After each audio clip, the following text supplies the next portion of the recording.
Hi friends, ముందుగా మీ అందరికీ కూడాను శ్రీ పరాభవ నామ సంవత్సర ఉగాది శుభాకాంక్షలు. మరి ఈ రోజు కొంచెం లేట్గానైతే రిలీజ్ అవుతుంది వీడియో. లేదు అని అంటే సేమ్ టైం కన్నా రావచ్చు. ఎందుకనంటే నేను లేట్గా వీడియోని అయితే చెప్తున్నాను అనమాట. ఎడిటింగ్ అది కూడా కొంచెం లేట్ అవుతుంది. మేబీ రేపైనా రావచ్చు. సో మీ అందరికీ కూడాను ఉగాది శుభాకాంక్షలు అయితే చెప్తున్నాను. అండ్ అలాగే ఈ రోజు వీడియోలోకి వెళ్ళబోయే ముందు నాదొక చిన్న రిక్వెస్ట్ అండి. మీరు నాకు లైక్తో పాటు హైప్ కూడా వేయండి. అలాగే మన ఛానల్ నచ్చితే, కంటెంట్ నచ్చితే తప్పకుండా మీరు సబ్స్క్రైబ్ చేసుకుంటారని కోరుకుంటున్నాను. అంతేకాదు షేర్ చేయండి, వీలైనంత వరకు మీ ఫ్రెండ్స్కి అయితే షేర్ చేయండి. మళ్ళంటే హర్రర్ ప్రియులకి. మరి ఇంకెందుకు ఆలస్యం, లేట్ చేయకుండా వీడియోలోకి వెళ్ళిపోదాం.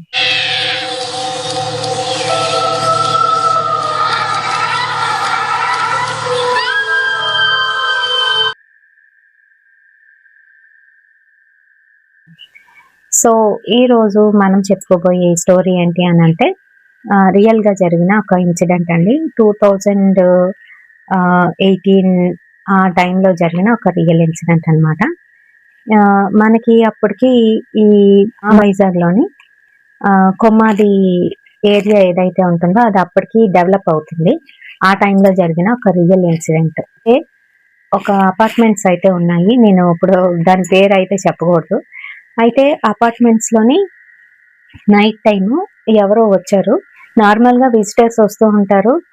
కార్లో నుంచి ఎవరైనా వచ్చి పలానా ప్లేస్లోనే పెట్టారనుకోండి, ఓహో వాళ్ళ తాలూకు వాళ్ళే వచ్చి పెట్టారేమో అని అనుకుంటారు.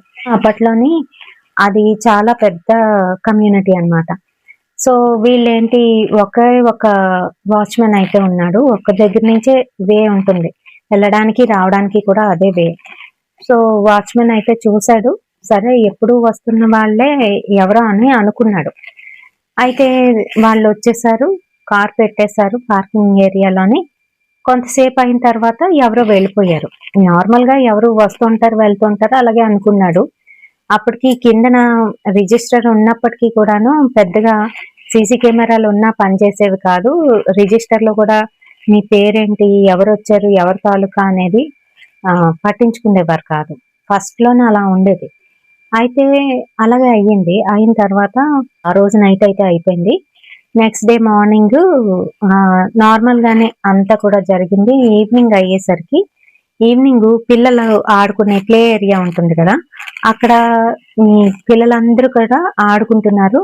కొంతమంది ఉన్నారు, కొంతమంది అయితే వెళ్ళిపోయారు. ఎవరో ఒక 5 years బాబు ఇంకా వాళ్ళ తాతగారు వచ్చి ఆడిస్తున్నారు. తాతగారు ఆ అబ్బాయిని ఆడిస్తున్నారు. ఆడిస్తున్న సమయంలోనే ఏంటంటే పిల్లలు అక్కడ కొంచెం మందే ఉన్నారు, ఎక్కువ మంది లేరు. వీళ్ళు క్యాచ్ ఏదో ఆడుతున్నారు. బాల్ వెళ్ళి అక్కడ ఒక పార్క్ చేశారు కదా, కార్ దగ్గరికి అయితే వెళ్ళి పడింది. ఈ బాబు వెళ్ళి ఆ బాల్ని అయితే తీసుకొని కిందకి వెళ్ళిపోయింది, కార్ కిందకి. జాగ్రత్తగా అక్కడి నుంచి తీసి బయటకైతే వచ్చేసాడు. తను ఇలా లేచేసరికి, అంటే బాల్ పట్టుకొని లేచేసరికి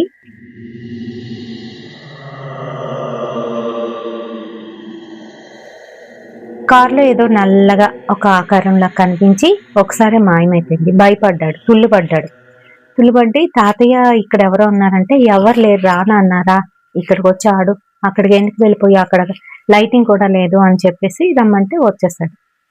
సో అలాగే మళ్ళీ ఆడుకున్నాడు. ఆడుకుంటుంటే తనకి ఎందుకనో ఒళ్ళంతా కూడా బరువెక్కిపోయినట్టుగానైతే అనిపిస్తుంది ఆ అబ్బాయికి.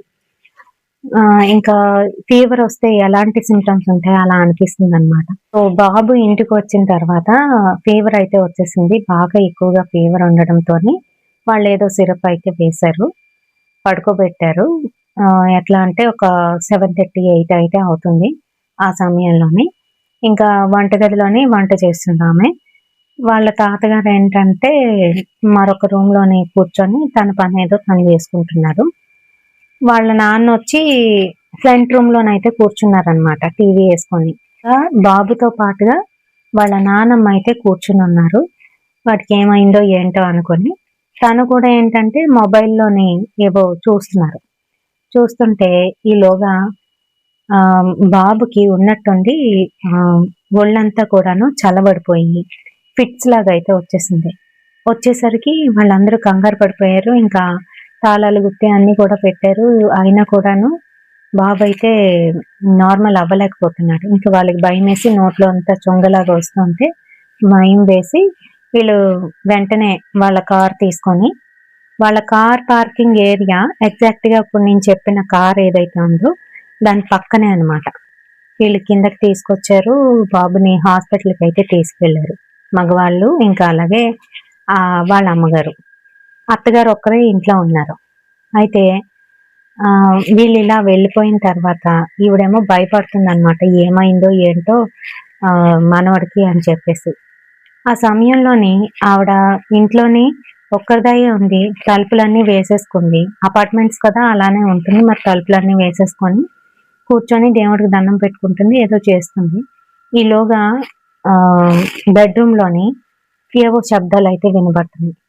బెడ్‌రూమ్‌లోని మిగతా రూమ్స్‌లో లైట్లు ఆపేసున్నాయి. ఫ్రంట్ రూమ్‌లో ఒక్కటే ఆవిడ కూర్చున్న దగ్గరే లైట్ ఆన్ చేసుకొని ఉంచుకుంది. వంటగదిలో లైట్ ఉంది.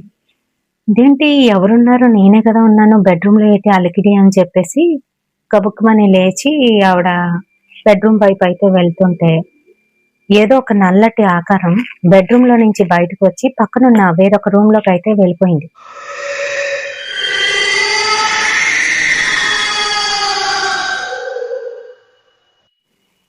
ఒక షాడో లాగా అన్నమాట. చాలా ఫాస్ట్‌గా. ఆవిడ ఒక్కసారిగా అది చూసి తుళ్ళిపడింది. తుళ్ళిపడి ఏంటిది? నేను చూసింది నిజమా? అబద్ధమా? అనుకుంటూ మళ్ళీ కళ్ళు నులుపుకొని అక్కడ ఎందుకైనా మంచిదని లైట్స్ ఆన్ చేసింది. లైట్స్ ఆన్ చేస్తే అక్కడ ఎవ్వరు లేరు. అమ్మో! ఏంటిది అని చెప్పేసి భయపడుతూనే మళ్ళీ ఆవిడ ఏం చేసింది? అక్కడి నుంచి లివింగ్ రూమ్‌లోకైతే వచ్చేసింది. వచ్చేసి కూర్చుంది. తనకేం తోచట్లేదు. పైగా భయం కూడా వేస్తుంది. సరే టీవీ వేసుకుందాం అని చెప్పేసి టీవీ ఆన్ చేసిందంట. టీవీ ఆన్ చేస్తే వీళ్ళ అపార్ట్మెంట్స్ కిందనే ఇప్పుడు మనకి ఎలా ఇస్తాడు పార్కింగ్ ఏరియా మన అపార్ట్మెంట్ ఎక్కడుందో దాని కిందనే ఇస్తాడు కదా! అలాగే కిందనే ఉందన్నమాట వాళ్ళకి. దాని పక్కనే నేను చెప్పిన ఆ కార్ అయితే ఆగుంది. అయితే కిటికీలు ఓపెన్‌లో ఉన్నాయన్నమాట. కిటికీలు ఓపెన్‌లో ఉంటే ఈవిడ మామూలుగా టీవీలోని లీనమైపోయింది. ఇంకా ఎవరైనా అంతే కదా! ఇంకా భయపడుతున్నప్పుడు అలాంటి పనులే చేస్తారు. చదవడమో లేదా టీవీ చూడడమో అలా. టీవీ చూస్తుంటే ఉన్నట్టుండి ఆహ్, ఎవరో కిటికీలో నుంచి అరుస్తున్నట్టుగానైతే వినిపించింది ఆవిడకి.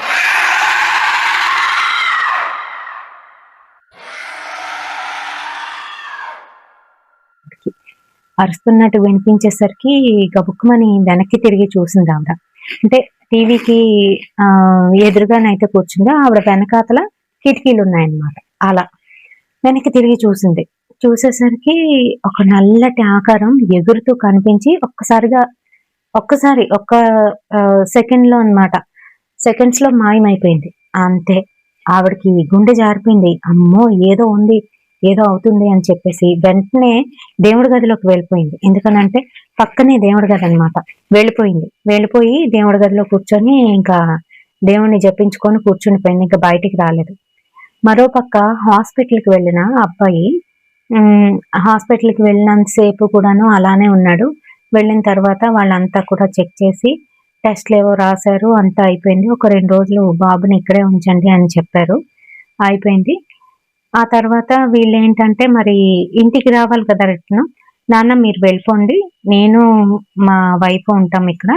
మీరు వెళ్ళిపోండి. ఇంటికి వెళ్ళండి. అమ్మ ఒక్కరిదే ఉంది కదా అని చెప్పేసి వాళ్ళ నాన్నగారిని వెనక్కి తీసుకొచ్చేసి డ్రాప్ చేసేసాడు అతను. డ్రాప్ చేసేసి ఏదో క్యారేజ్ ఏదో పట్టుకొని వాళ్ళిద్దరికీ జాగ్రత్తగా ఉండమని చెప్పేసి తలుపులు వేసుకొని జాగ్రత్తగా ఉండండి అని చెప్పేసి మళ్ళీ రిటర్న్ అయితే వచ్చేసాడనమాట. వచ్చేసాడు. అంతా బానే ఉంది. ఇంటికొచ్చిన తర్వాత వాళ్ళ హస్బెండ్‌కి చెప్తుందనమాట. ఏవండీ ఇలా అయిందండి ఇంట్లోని. నేను ఒక్కదాన్నే ఉన్నాను కదా! నాకు చాలా భయం వేసిందండి అనంటే, ఊరుకోవే పిచ్చిదానా ఏంటి అంత భయపడిపోతున్నావు కొత్తగాను? ఏముంటుంది మన ఇంట్లోని? ఏం లేదులే అని చెప్పేసాడు. ఇద్దరు భోజనం చేశారు. చక్కగా కాసేపు కూర్చున్నారు. ఏం కాదులే వాడికి బానే ఉంటాడు. ఏదో వాడికి అలా అయిపోయింది అంతే. వాళ్ళ నాన్నకుంది కదా! ఇది ఫిట్సు. అందుకే వీడికి కూడా వచ్చింది. అంతే ఫస్ట్ టైమ్ కదా! మనకి భయం వేసింది. ఏం కాదన్నారు డాక్టర్ గారని అన్నీ చెప్పాడు. అయిపోయింది. నైటు వీళ్ళు పడుకోవడానికి వాళ్ళ బెడ్‌రూమ్ వేరేగా ఉందన్నమాట. వాళ్ళకి సెపరేట్‌గా రూమ్స్ అయితే ఉన్నాయి. వాళ్ళ బెడ్రూమ్ లోనైతే పడుకోవడానికి వెళ్ళిపోయారు ఇద్దరును. లైట్స్ ఆఫ్ చేసి పడుకున్నారు. ఈమె ఏంటంటే గోడకి అవతల వైపు అటు తిరిగి పడుకుంది. ఆయన నార్మల్ గా అక్కడే పడుకున్నారు పక్కన. ఫ్యాన్ తిరుగుతుంది.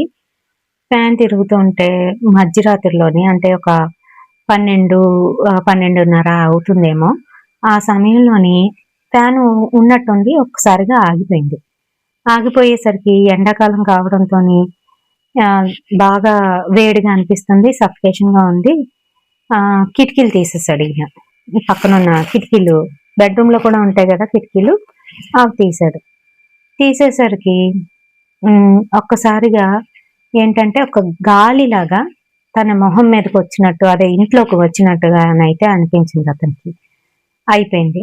ఆ తర్వాత ఏంటంటే వీళ్ళు పడుకున్నారు. మళ్ళీ పడుకున్నాడు అతను. పడుకుంటే ఈసారి ఎవరో వచ్చి తన దగ్గర నించొని అలాగా తన్నే చూస్తున్నట్టుగానైతే అనిపిస్తుంది.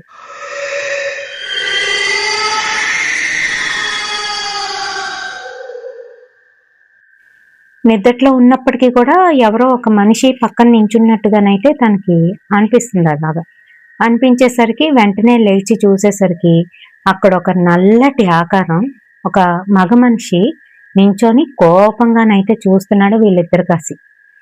అంతే, అతను భయపడి గట్టిగా అరిచి లేచి కూర్చున్నాడు. ఎవరు నువ్వు అంటూ గట్టిగా అరిచి లేచి కూర్చుంటే తక్కువని మాయమైపోయాడు. ఈవిడ పక్కనున్న ఆవిడ తెలుగులో లేదు.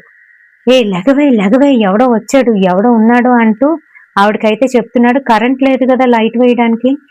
చెప్తూ ఉంటే ఆవిడేమో అంటూ గొంతు మార్చి మగవాడి గొంతులోని నేనే వచ్చాను అని గట్టిగానైతే మాట్లాడుతుంది. లెగు లెగు, నువ్వు తెలుగులోకి రా అంటూ ఆవిడని తెలుగులోకి రప్పించడానికి తను కొడుతుంటే నన్ను కొడతావా అని చెప్పి గొంతు అయితే పట్టుకుంది.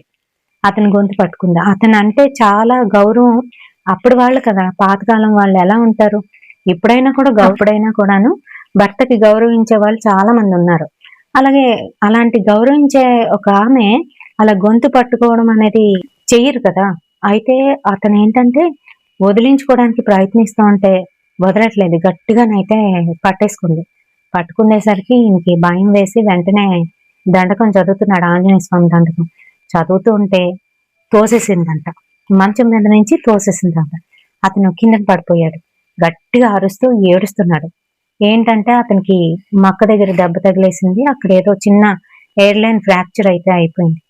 అయ్యేసరికి అప్పుడు ఆయన ఏడుపుకి ఈవిడ అప్పటికి సృహలోకి వచ్చి ఏమైంది అంటూ కంగారు పడిపోతుంటే అప్పటికి కరెంట్ వచ్చింది. కరెంట్ వచ్చేసరికి అంతా నార్మల్ గా ఉంది. ఏమైందండి, ఎందుకంటే అలా ఏడుస్తున్నారు, ఏమైంది, కిందన ఎలా పడిపోయారు ఏంటి అని ఆవిడ కంగారు పడిపోతుంది. ముసలావిడ కదా, కంగారు పడిపోతుంటే నువ్వేనే తోసేసావు, ఏమైంది నీకు, ఎవడో వచ్చాడు ఇలా నించున్నాడు అని ఆయన చెప్తూ భయపడిపోతూ, నిజమే నువ్వు చెప్పింది అయితే ఎవడో ఉన్నాడు అని ఇంకా కంగారు పడిపోతున్నారు. ఇద్దరు ప్యానిక్ అయిపోయారు. నైట్ టైం కదా, అందులోకి పిల్లలు లేరు. వెంటనే కాల్ చేసి ఇలా అయ్యింది, నాన్నగారు పడిపోయారు అని అంటే, ఇందమ్మా నేను వస్తున్నాను అని చెప్పేసి ఆ నైట్ టైంలోనే అతనైతే రావడం జరిగింది. 1:30 ఆ టైంకి వచ్చాడు. కార్ పక్కన పెట్టాడు, పార్కింగ్ చేసి గబగబా వాళ్ళ నాన్నని జాగ్రత్తగానైతే తీసుకొచ్చి కిందకి దించి కార్లోనే అయితే పడుకోబెట్టారు. వాళ్ళ అమ్మ కూడా ఏంటంటే నేను కూడా వస్తాను రా, ఇంట్లో నేను ఉండలేను అని చెప్పి ఇల్లు తాళాలు వేసుకొని గబగబా వీళ్ళైతే వెళ్ళిపోయారు హాస్పిటల్కి. మళ్ళీ అక్కడ ఏదో ట్రీట్మెంట్ జరుగుతుంది, అదంతా అయిపోయింది. వీళ్ళు వచ్చే టైంకి ఏం జరిగింది అని అంటే ఆ అపార్ట్మెంట్స్ లోని వీళ్ళ కార్ పార్కింగ్ ఏరియాలోని ఎవరిదో కారు 3-4 డేస్ నుంచి అది అలాగే ఉంది. ఎవరిదో కారు, వీళ్ళెవరికి తెలీదు. అందులో నుంచి విపరీతమైన స్మెల్ అయితే వస్తుంది. ఏం జరిగిందో ఎవరికి తెలీదు. సడన్ గా అక్కడికి ఎవరో ఒక టీనేజ్ అబ్బాయి, ఆ పక్క అపార్ట్మెంట్ లో ఉన్న టీనేజ్ అబ్బాయి వాళ్ళ కారు తుడవడానికని వచ్చినప్పుడు ఆ స్మెల్ వస్తుందని గమనించి దగ్గరికి వెళ్ళి చూస్తే అద్దాలు ఉంటాయి కదా, అద్దాల లోపల నుంచి చూస్తే వెనకాతల సీట్ల కిందన ఎవరో ఒక మగతను పడుకొని ఉన్నట్టుగానైతే కనిపించింది. అది కూడా అటుపక్క తిరిగి పడుకొని ఉన్నట్టు కనిపించింది. పైగా విపరీతమైన స్మెల్ వచ్చేస్తుంటే ఇంకా వాళ్ళ తాలూకు వాళ్ళకి, ఇంకా అక్కడ ఉన్న అపార్ట్మెంట్స్ వాళ్ళందరికీ కూడాను ఇన్ఫార్మ్ అయితే చేసాడు. ఇలా స్మెల్ వస్తుంది, ఆ కార్లో ఎవరో పడుకున్నారు, పైగా 2-3 డేస్ నుంచి ఆ కార్ అక్కడే ఉందని వాచ్మెన్కి కూడా తెలుసు. అప్పుడు వాచ్మెన్కి తిట్టి, ఏం జరుగుతుందో చూసుకోవడం తెలీదా ఏంటిది అని అంటే, అప్పుడు పోలీసులని అందరినీ కూడా పిలిచారు. పిలిచి అదంతా తీసి చూస్తే కారు గల ఓనరే అయ్యుంటారు. మరి దాని గురించి ఫుల్ డీటెయిల్స్ అయితే తెలీదు. ఎవరో ఒక అతన్ని చంపేసి, పొడి చేసి చంపేశారు. చంపేసి ఆ కార్లోని బ్యాక్ సీట్ కిందన అలానే వదిలేసి ఆ కార్ని తీసుకొచ్చి అక్కడైతే పార్క్ చేసి వదిలేశారనమాట. సో అందుకు ఇంత బ్యాడ్ స్మెల్ అలా వచ్చింది. ఆ ఈవిల్ పవరే వీళ్ళ ఫ్యామిలీ మీద పడి వీళ్ళని ఇలా హింసించింది అని వాళ్ళైతే అనుకున్నారు. ఈ వీడియో మీ అందరికీ కూడాను నచ్చిందని అనుకుంటున్నాను. స్పైన్ చిల్లింగ్ స్టోరీస్ కోసం తప్పకుండా మన ఎస్ఆర్కే హర్రర్ స్టోరీస్ ని సబ్స్క్రైబ్ చేసుకోండి. అలాగే మన స్టోరీస్ రోజు కూడాను రెగ్యులర్ గా 6:30కి అయితే వస్తూ ఉంటాయి, అప్లోడ్ అవుతూ ఉంటాయి. తప్పకుండా చూడండి. రేపటి సరికొత్త హర్రర్ ఇన్సిడెంట్ తోని మళ్ళీ మీ ముందుకైతే వచ్చేస్తాను. Until then, bye bye.